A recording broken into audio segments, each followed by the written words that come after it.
People go to school for 25 years and have very little wisdom to show for it. That's because wisdom requires a certain type of work that most either don't know to do or aren't willing to do. As Ryan Holiday explains in his new book, it's not enough to learn new ideas. You need to interrogate them for value, connect them to what you already know, and apply them to your life. Then, after some time, you need to reflect on their usefulness. But this takes time and energy that most of us simply don't invest.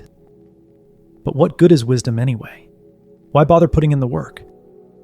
Wisdom is worth the work because it plants the seeds of personal freedom.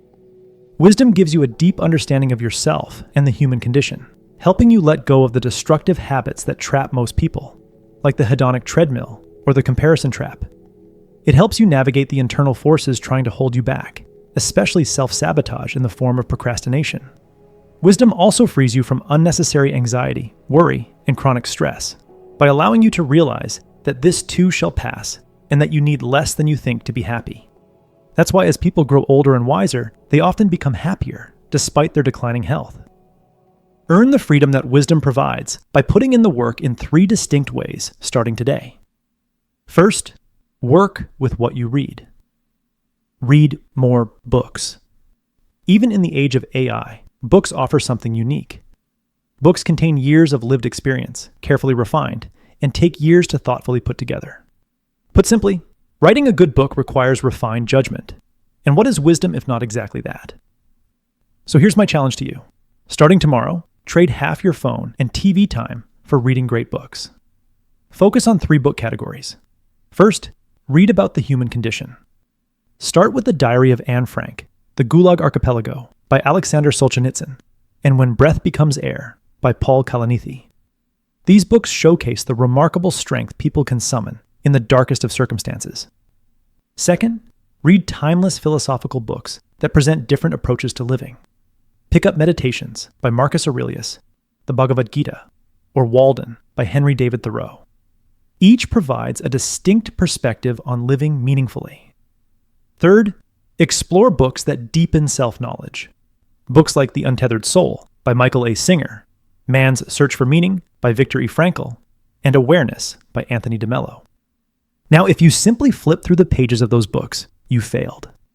What separates casual readers from truly wise ones can be summed up in one word: extraction. You must deliberately extract what matters. Here's how Ryan Holiday does it. As he reads, he makes notes in the margins. Then, after finishing a book, he waits 1 to 2 weeks before reviewing his notes.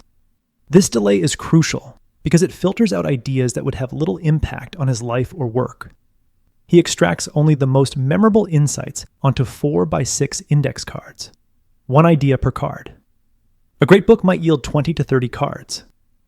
Now, you might prefer a digital notes system like Notion or Obsidian, and that's okay. Just ensure you have 1 idea per note. Ryan Holiday's note cards include 3 things: the idea itself as a direct quote or short summary, the theme that connects it to other ideas, like Stoicism or apprenticeship, and a personal note on why it matters and how he might use it. Now, if you follow a similar method of extraction, you'll burn useful ideas into your mind and begin applying them in your life. The next way you must work to be wiser is to work to see your thinking. In December 1941, just days after the attack on Pearl Harbor, Japan was rapidly taking the Philippines and other Pacific islands, and the United States now had to fight a 2-front war with supply lines that stretched thousands of miles. The U.S. Army's Chief of Staff, George Marshall, called in General Dwight D. Eisenhower into his office and asked, "What should our approach be?" Most officers would have started brainstorming aloud, but Eisenhower said, "Give me a few hours." He found a desk in the War Plans Division, grabbed some paper, and started writing. After pouring his ideas onto the page, he'd pause and push himself. Are these risks worth taking? What are the trade-offs? What am I missing? Like Eisenhower, wise people aren't afraid to ask for time to get their thinking straight, even when the pressure is intense.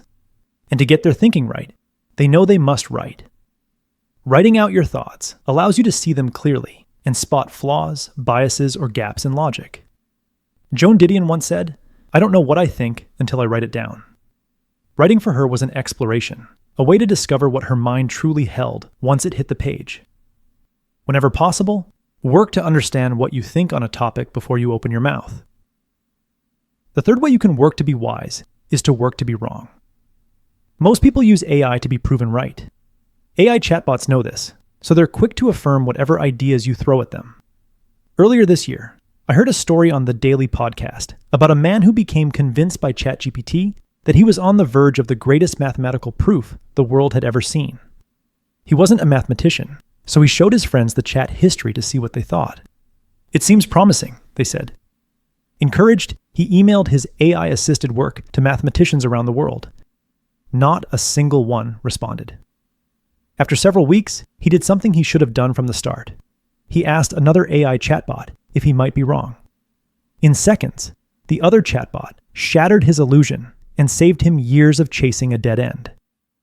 Use AI different than most people and actively push it to point out what's wrong with your approach. This could be a career path you've been on for years, a business strategy you haven't stopped to rethink, or an assumption you've never challenged. Develop thick skin and learn to take criticism without being demoralized. Those who cannot admit they're wrong can never become wiser. In the end, pursuing wisdom is a lot like walking toward the horizon. You never reach it, but you periodically look back and see how far you've traveled. The further you go, the calmer, more curious, and happier you'll be. As Epictetus said, wisdom is getting in fewer fights, letting more things go, and focusing more on what you control. That was the core message that I gathered from Wisdom Takes Work by Ryan Holiday. If you would like a one-page PDF summary of the insights I gathered from this book, just click the link in the description below and I'll email it to you. If you already received the free Productivity Game newsletter, this summary is in your inbox.